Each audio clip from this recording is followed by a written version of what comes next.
Bonjour à tous, j'espère que vous allez bien au nom de notre Seigneur Jésus-Christ. Aujourd'hui, on va voir le commandement suivant qui se trouve dans Exode 20 au verset 15 où Dieu nous dit « Tu ne déroberas point, tu ne voleras pas ». Je vais vous donner une brève définition du mot voler pour qu'on comprenne bien de quoi on va parler. Alors, pour Dieu, voler, c'est prendre quelque chose qui n'est pas à nous, qui appartient déjà à quelqu'un sans sa permission. Donc, si tu prends quelque chose qui n'est pas à toi, mais qui appartient déjà à quelqu'un sans que cette personne te donne la permission de le prendre, tu es en train de commettre un vol. Pourquoi est-ce que Dieu dit à ses enfants de ne pas voler? Tout simplement parce que derrière l'acte de vol se cachent des choses spirituelles.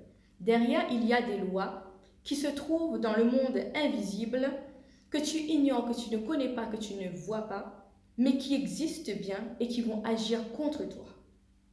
Surtout en ces temps difficiles, en ces temps de crise où les vols vont s'intensifier, même les enfants de Dieu qui n'avaient jamais volé auront l'intention de voler. Et même ceux qui se disaient enfants de Dieu, qui avaient l'habitude de voler, vont voler encore plus. Mais j'espère, à travers ces explications, dissuader les enfants de Dieu de continuer à voler ou de commencer à voler.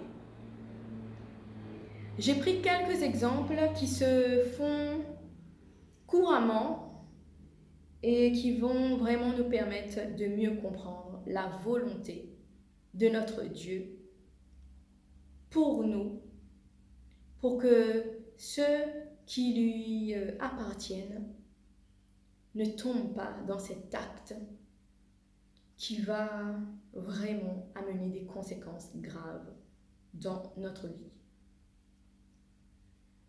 Alors, le premier, c'est ce qui se fait le plus souvent, c'est le vol des fruits chez le voisin. Alors, peut-être que tu avais l'habitude d'aller voler les fruits chez ton voisin parce que tu lui as jamais demandé non plus, et pour toi, c'est normal parce qu'il y a beaucoup de fruits, les fruits tombent par terre, les fruits pourrissent, et tu te dis, bon, ben, il ne va pas remarquer. Lui, peut-être qu'il ne va pas remarquer, mais Dieu, lui, il te voit. C'est quand même un vol. Ou peut-être que tu as déjà demandé à ton voisin de te donner des fruits qui sont dans son jardin et qu'il t'a dit non. Et toi, tu étais en colère, tu es parti et le soir, tu es revenu pour voler les fruits qu'il a refusé de te donner la journée. Eh bien, mon frère, ma sœur, je veux te dire quelque chose. Ce que tu as mangé, ce n'est pas des fruits. Peut-être qu'avec tes yeux physiques, tu as vu que c'était de beaux fruits. Mais ce n'était pas des fruits. Parce que si ton voisin ne t'a pas donné, ce n'est pas seulement parce qu'il n'aime pas partager ou qu'il est radin. C'est vrai qu'il y en a qui le sont. Mais souvent, c'est parce que lui, il connaît les rituels qu'il fait avec cet arbre fruitier. Mais toi, tu vois seulement les fruits qui dépassent du dehors. Et qu'il y a tellement, ton voisin ne veut pas te donner. Et tu viens pour voler. Mais tu n'as pas mangé de fruits, mon frère, ma soeur. C'est des esprits mauvais que tu as avalés et qui vont agir contre toi dans ton corps. Et c'est là que tu vas voir que tu vas commencer à avoir mal aux pieds, mal au bras, mal à l'estomac, mal au cœur, mal au ventre, mal partout. Tout simplement parce que ces fruits que tu es parti voler chez ton voisin, eh bien ces fruits-là vont agir contre toi parce que ce n'étaient pas des fruits. Dans le visible, oui. Quand tu regardes avec tes yeux, oui. Mais tu ne connais pas ce qu'il y a dedans. Ou souvent, des gens voient de belles maisons, des grandes villas de belles maisons. Et toi, tu entres, tu vas voler. Mais est-ce que tu t'es posé la question de savoir qui sont les propriétaires? Tu connais ce qu'ils pratiquent dans cette maison? Pourquoi est-ce qu'ils ont une belle maison et qu'ils ont tous ces biens-là? Est-ce que tu sais comment ils ont fait pour avoir ça? Non? Tu t'es jamais posé la question? Parce que tu regardes seulement avec tes yeux physiques, mais tu ne te poses pas la question de ce qu'il y a derrière. N'entre pas dans une maison que tu ne connais pas. Tu ne connais pas ce que pratiquent ses propriétaires. Tu ne sais pas Où est-ce que tu as mis les pieds? Peut-être que cette belle maison que tu vois, c'est un tombeau, mon frère, ma soeur. C'est une tombe. Parce que tous les gens qui sont sur cette terre ne pratiquent pas des choses qui vont faire du bien à tout le monde. Et toi, tu rentres dans la maison parce que tu vois que c'est une belle maison et tu vas voler. Mais qu'est-ce que tu as volé? Où est-ce que tu as mis les pieds? C'est pour cela qu'aujourd'hui, tu as des problèmes avec ton pied. Tu rentres à l'hôpital tout le temps. On te coupe le pied, on t'ampute la jambe. Le médecin ne trouve pas ce que tu as et on te coupe, te coupe, te coupe, te coupe. Pose-toi la question, où est-ce que tu as mis ton pied? Est-ce que Dieu t'a donné la permission d'aller entrer chez les propriétaires, chez des gens, sans leur permission? Eh bien non. Dieu te dit, ne vole pas. Ne vole pas. Et toi, tu rentres dans la maison, tu vas voler. Ou tous ceux qui vont dans les grandes surfaces, ils vont voler parce qu'ils disent qu'il y a plein de bouteilles. Surtout, on vole beaucoup de bouteilles. Je ne dis pas quelles bouteilles. Parce que pour eux, il y a trop de bouteilles dans les supermarchés. Donc, s'ils volent une bouteille, le propriétaire ne va pas remarquer. Non, peut-être le propriétaire ne va pas remarquer. Mais Dieu te voit, mon frère, ma soeur. La bouteille ne t'appartient pas, quelle que soit cette bouteille ou même quel que soit ce que tu vas voler dans les supermarchés.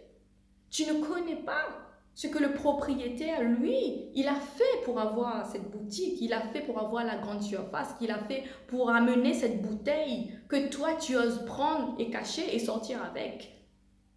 Ou n'importe quel produit tu vas voler dans les supermarchés. Tu ne sais pas.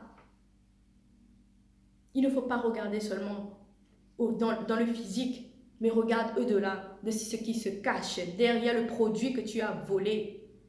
Et c'est ça qui te pose problème aujourd'hui. Ou bien souvent, les voleurs voient que dans les champs, dans les cultures, il y a plein d'ananas, il y a beaucoup d'oignons, il y a de l'ail, ou quels que soient les fruits ou les légumes. Ils vont tout racler. Ils vont voler tout ce que les planteurs ont planté. Mon frère, ma sœur, tu ne connais pas comment cette personne, comment il a fait pour planter, quelle prière il fait tous les matins avant d'aller au champ, avant d'arroser ses fruits, ses légumes, que toi tu viens tout voler, tu viens tout racler d'un seul coup.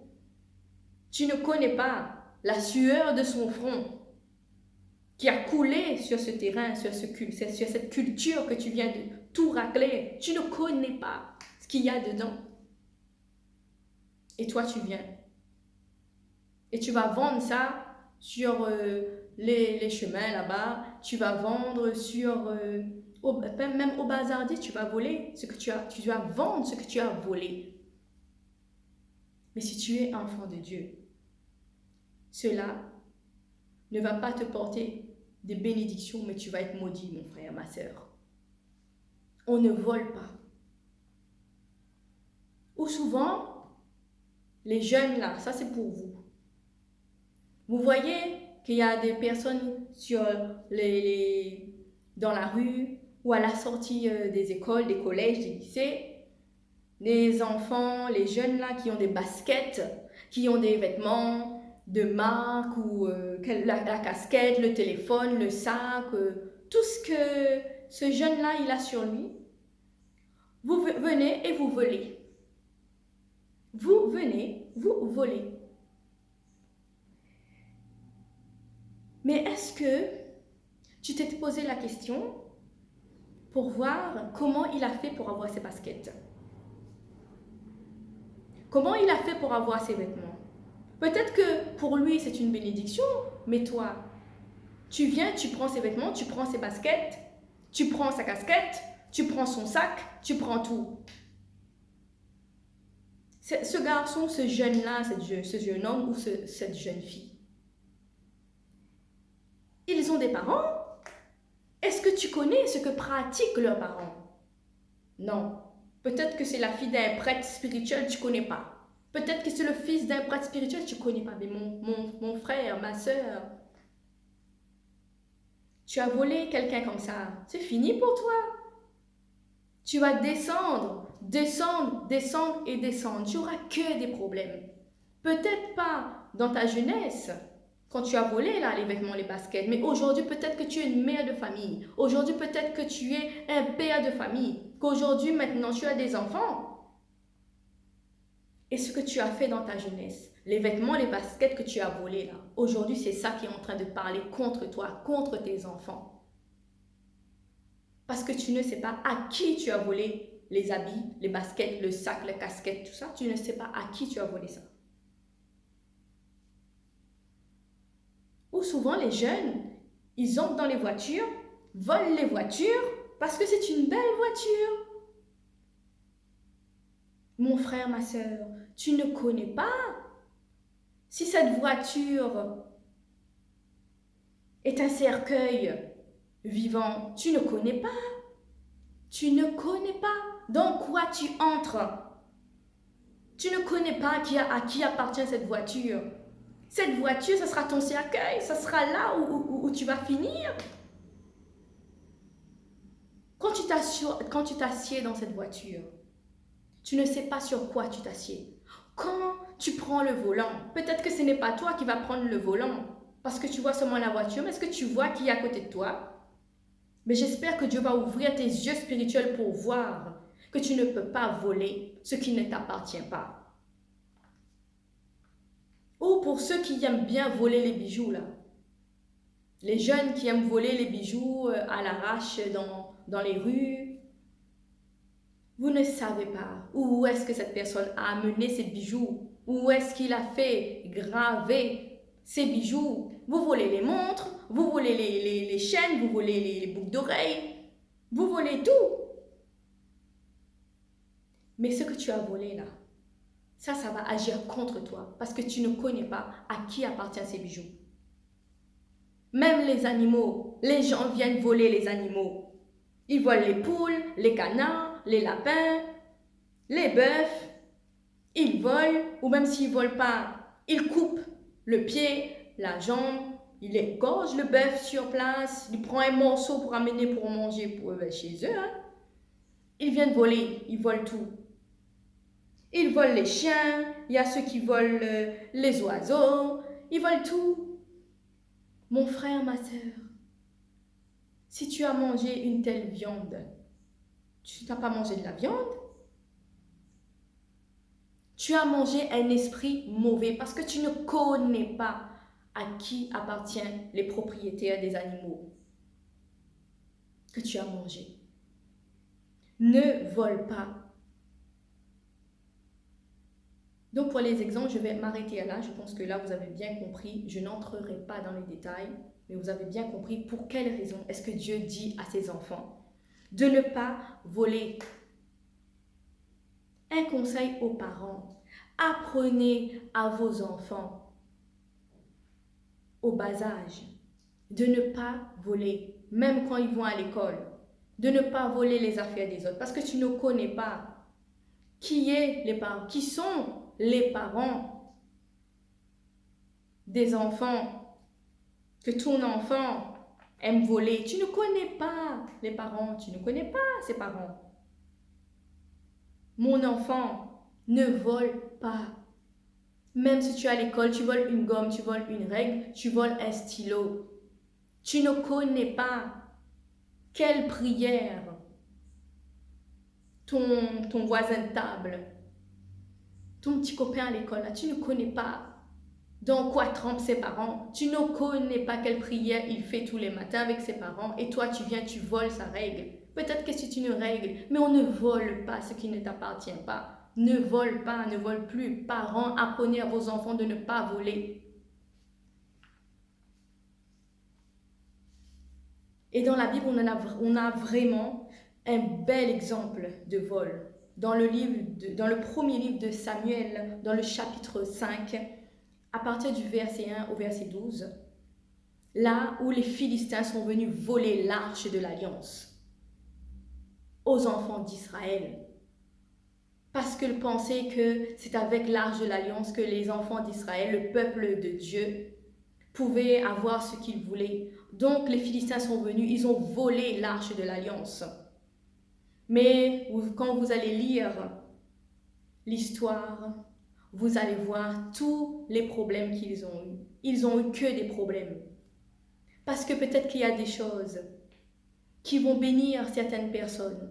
Mais si tu vas voler ces choses-là, cette chose-là ne sera pas une bénédiction pour toi, mais sera une malédiction pour toi. Parce que ce qui appartient à ton voisin ne t'appartient pas. Donc ne vole pas. Et même ceux qui aiment voler, la femme d'un autre, le mari d'une autre, si la femme est mariée, si le mari est marié, c'est qu'il appartient à quelqu'un d'autre. Si toi, ça ne te dérange pas de voler le mari ou la femme d'une autre, eh bien pour Dieu, c'est interdit. Pourquoi? Parce que depuis que tu as volé cette femme, que tu as pris cette femme, oui, c'est volé, parce que le mari de la femme ne t'a pas donné la permission de la prendre. Et la femme de ce mari ne t'a pas donné la permission de le prendre non plus. Donc, si tu prends le mari, la femme d'un autre, c'est un vol et tu auras des problèmes qui seront rattachés à ça. Et c'est pour ça qu'aujourd'hui, tu viens devant Dieu, tu viens demander à Dieu de t'aider parce que tu as des problèmes. Mais ton problème, ce n'est pas devant Dieu. Ton problème, c'est que tu as pris quelque chose qui ne t'appartenait pas. Et c'est ça aujourd'hui qui est en train de se manifester contre ta vie, contre la vie de tes enfants.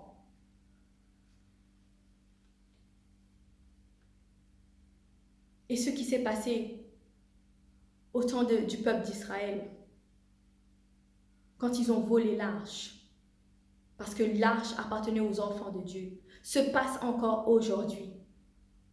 On ne vole pas ce qui n'est pas à nous. Et même si tu es enfant de Dieu, si tu es enfant de Dieu, si quelqu'un est venu te voler, c'est la même chose qui va lui arriver. Quand les Philistins sont venus voler l'arche aux enfants de Dieu, cela lui a pas porté bonheur, mais malheur. Donc si tu es enfant de Dieu, si quelqu'un te vole, laisse-le. S'il vient te voler, laisse-le voler. Mais c'est Dieu qui va répondre, pas toi.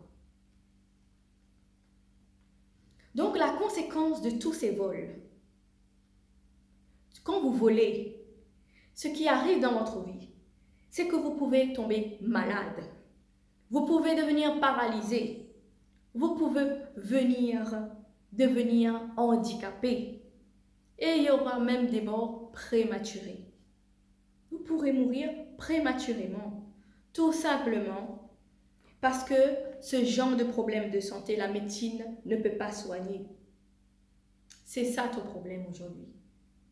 Et Dieu ne peut pas te donner raison parce qu'en tant qu'enfant de Dieu, Dieu t'a interdit de voler. Donc mon frère, ma sœur, si tu es enfant de Dieu, arrête de voler et ne vole plus. Et si tu as commis des vols, Dieu est miséricordieux. Demande pardon à Dieu. Arrête de continuer à voler. Et surtout, fais réparation. Rends ce que tu as volé. Demande pardon au propriétaire, tant que tu le peux. Et tu vas voir que ton problème de santé que tu as aujourd'hui là, si c'est lié au vol, tu vas devenir en pleine santé. Donc, mes chers frères et sœurs, j'espère vraiment que cela va vous permettre d'obtenir votre guérison, votre délivrance, parce que souvent c'est lié au problème de vol que vous avez commis, même dans votre jeunesse. Un enfant de Dieu ne vole pas. Il respecte le travail d'autrui. Il respecte le travail des autres. Quand tu vas voler, tu es en train de détruire le travail des autres. Et Dieu a béni le travail. Tu ne peux pas aller détruire le travail de quelqu'un d'autre que Dieu a béni sans que tu reçois en échange le malheur. Parce que Dieu, c'est un Dieu de parole. Il te dit de ne pas faire. Mais si tu fais quand même, eh bien tant pis pour toi. Eh bien, tant pis pour toi. Un enfant de Dieu travaille pour avoir ce qu'il veut avoir, mais ne vole pas, ne détruit pas le travail d'un autre. Mon frère, ma sœur, ne prends rien si ce n'est pas Dieu qui t'a donné. Ne prends rien. Si tu n'as pas, tu attends la bénédiction de Dieu. Et surtout, tu travailles. Mais ne vole pas. Arrête de voler. Parce que la personne à qui tu as volé, lui, il a travaillé. Il a obéi à la loi de Dieu. Il a travaillé pour avoir et toi, tu vas voler. Donc, quand tu fais ça, tu désobéis au commandement de Dieu et tu auras que des problèmes. Donc, j'espère vraiment que cela va vous aider à mieux comprendre dans quelle situation vous êtes aujourd'hui par rapport au vol et que vous obtiendrez votre guérison, votre délivrance que vous cherchez depuis longtemps. Peut-être que c'est ça votre problème et que vous n'avez jamais pensé que le vol pouvait être grave, pouvait avoir des conséquences graves sur votre vie. Alors arrêtez de voler et vous vivrez dans la paix de notre Seigneur Jésus-Christ. Que Dieu vous bénisse. Amen.